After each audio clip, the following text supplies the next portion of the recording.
Często, kiedy chcesz o siebie zadbać, kiedy chcesz gdzieś w jakiś sobie sposób pomóc, bo na przykład masz ciężko, no to możliwe, że pojawia ci się w głowie myśl, no ale to do tego trzeba jakiegoś czasu. Na przykład, no muszę godzinę medytować albo zrobić sobie masaż, pójść na masaż, czyli to muszę wymyślić kiedy, trzeba zorganizować na to finanse itp. itd. Pewnie zawsze jest coś ważniejszego. Albo no to odpocznę, zadbam o siebie, jak już wyjadę na urlop. I potem co? No te 12 miesięcy czekamy na ten urlop. Jeżeli masz tak wyznaczone pojęcie zadbania o siebie, to bardzo możliwe, że od razu masz kontrargumenty. Czyli tak, odpocznę jak pojadę na urlop, więc no nie teraz. No teraz to ja nie mam czasu, teraz nie mam jak, teraz nie mam forsy na to. A w ogóle to kto mi się zajmie psem, jak to wszystko zorganizować z dziećmi i tak dalej, i tak dalej. Czyli myślenie w kategoriach mogę sobie pomóc, ale potrzebuję do tego jakichś gigantycznych zasobów czasowych, finansowych, energetycznych, jakichś społecznych, powoduje, że od razu widzisz to jako wielki problem, który zresztą już ciebie znowu obciąża. Nie dość, że zaczęliśmy od punktu tego, że czujesz jakieś obciążenie na sobie i chcesz sobie pomóc, to jeszcze ta chęć pomocy stała się kolejną warstwą obciążenia. To nie tak. Musimy z tego wyjść, musimy umieć z tego wychodzić, tak żeby faktycznie twoje samopoczucie nie było jakąś wypadkową dziwnych innych okoliczności, na które w ogóle nie masz wpływu. Samopoczucie to nie jest coś, co ci się po prostu przytrafia. To jest coś, co się tworzy i część z tych tworów, na część tych tworów, na część tych produktów masz wpływ. I zacznijmy sobie od najłatwiejszych rzeczy z możliwych. Czyli nie zaczynajmy od najtrudniejszych elementów, które wpływają na twoje samopoczucie, czyli no tak, dobrze bym się poczuła, gdybym zmieniła w ogóle adres zamieszkania, albo pracę, albo gdybym zmieniła w ogóle osoby, z którymi żyję na co dzień. Wymieniłabym na inne, albo w ogóle bym się najchętniej z nimi rozstała. To są gigantyczne sprawy. Dzisiejszym filmem chcę ci powiedzieć, nie w takich krokach zaczyna się zmiana.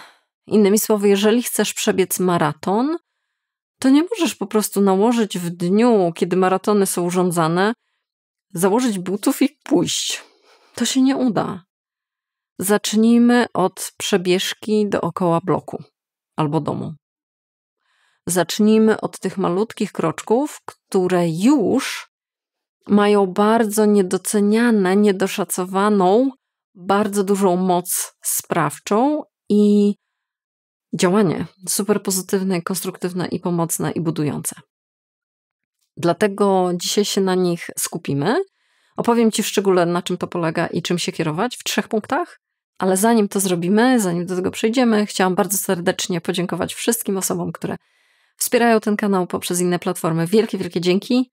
Jeżeli gdzieś to, co tutaj tworzę, jest dla ciebie pomocne i masz ochotę podłączyć się pod to wsparcie, zapraszam i z góry bardzo dziękuję. A my przechodzimy do naszych 3 punktów. Punkt numer 1. Twój pomysł ma być tak mały, żeby nie dało się go odkładać na później.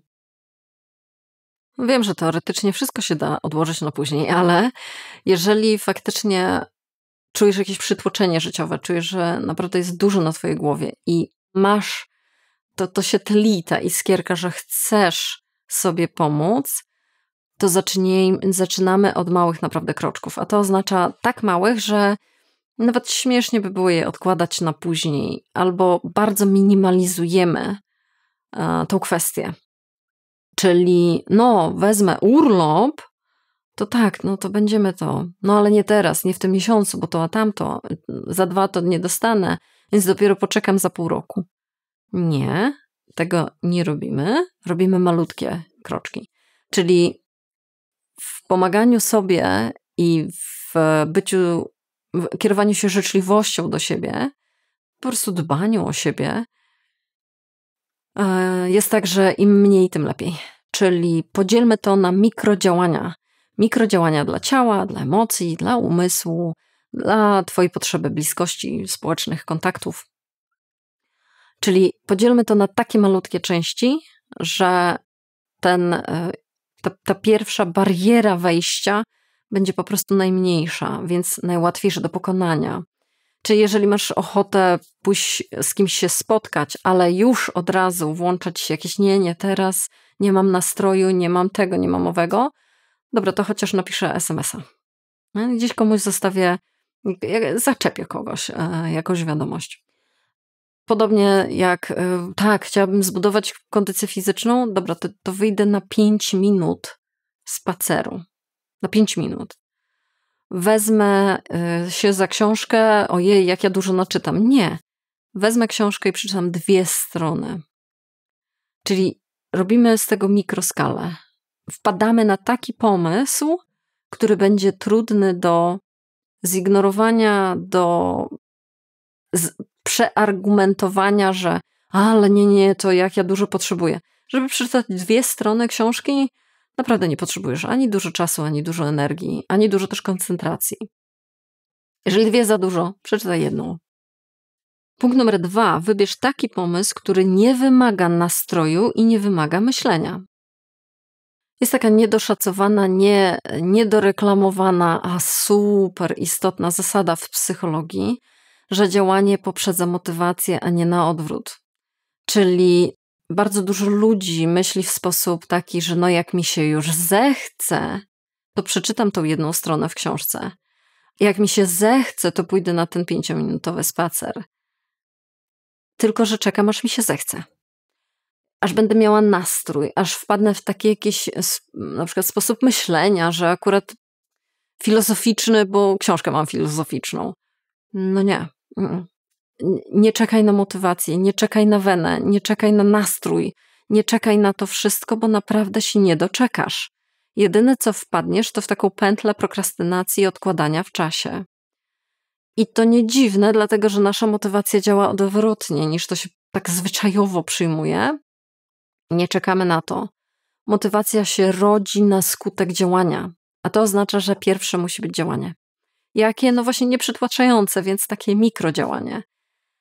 I dopiero wtedy pojawia się coś.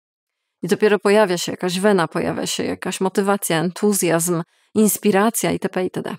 Chęci na więcej, czyli apetyt rośnie w miarę jedzenia.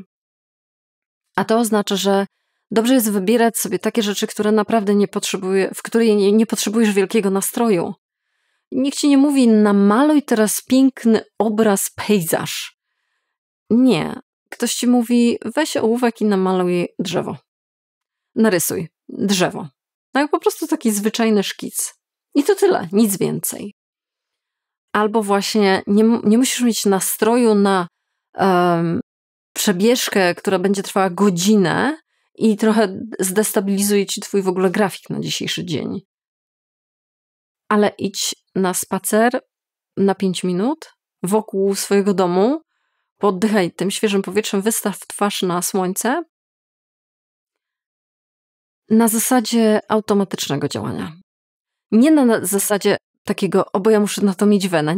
Nie musisz. Możesz to zrobić nawet, jeżeli nie czujesz tej weny. Możesz to zrobić nawet, jeżeli nie czujesz wielkiego przypływu motywacji, entuzjazmu. Dlatego trzymamy się mikroskali.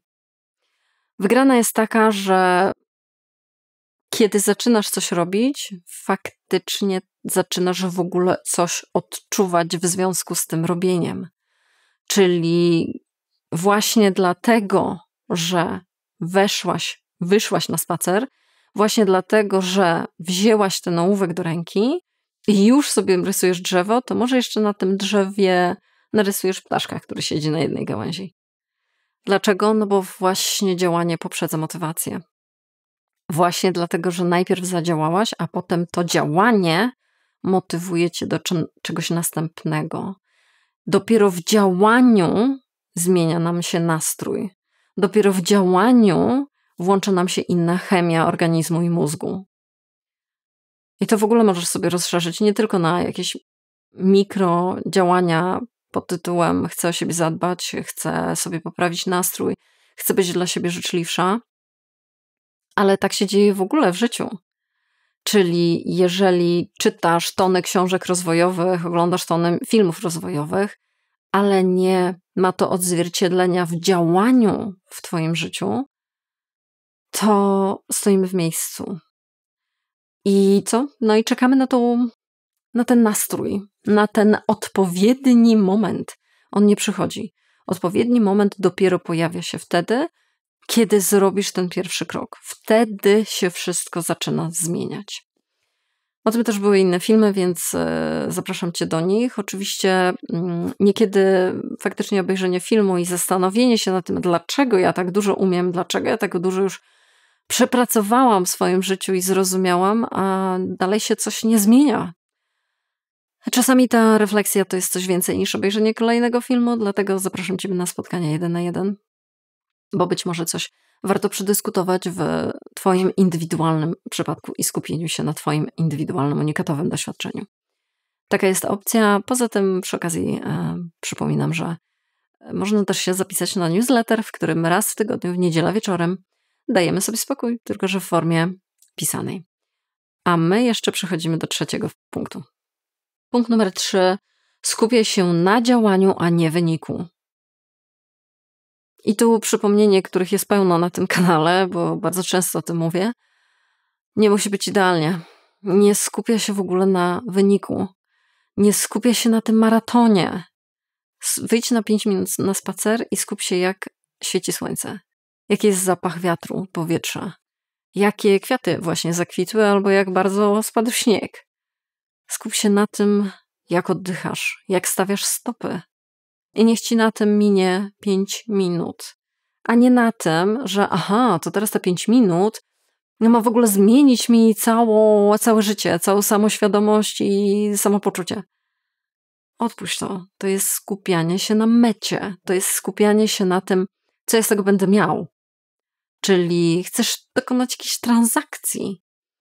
Chcesz dokonać jakiegoś to gdzie ta forsa dla mnie? A to tak nie wygląda. Przecież jesteśmy tutaj po to, żeby się nauczyć większego dbania o siebie i życzliwości względem siebie, a nie lepszego rozliczania siebie z efektów końcowych. Każdego naszego działania, nawet mikrodziałania.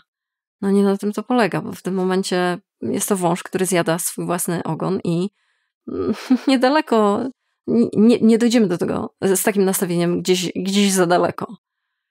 Dlatego skup się na działaniu. Skup się na tym, w jaki sposób sobie siedzisz i pijesz tą ulubioną herbatę.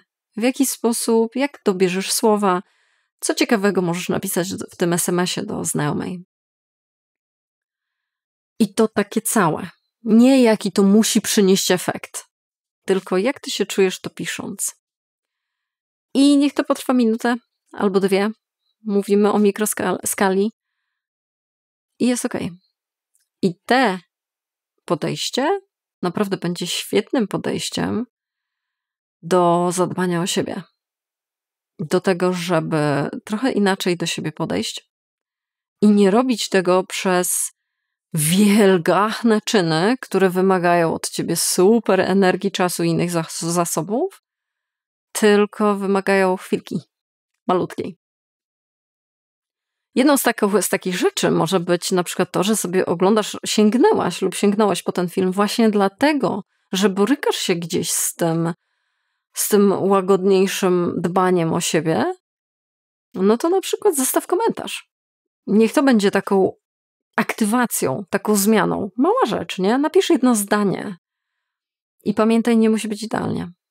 Tym komentarzem nie masz zdobyć łapek w górę, nie masz zwojować całego internetu. Tylko masz powiedzieć: halo, hej, i to takie całe. Ale faktycznie aktywujesz się. A przy okazji wspierasz ten kanał, bo każde kliknięcie, każda subskrypcja czy uczestnictwo w innych platformach To jest wielkie, wielkie wsparcie tego, co robię i dodawanie mi sił do tego, żeby to robić dalej. Za co z góry Ci bardzo, bardzo dziękuję. Podobnie jak wszystkim innym osobom wspierającym, a my widzimy się następnym razem. Do zobaczenia.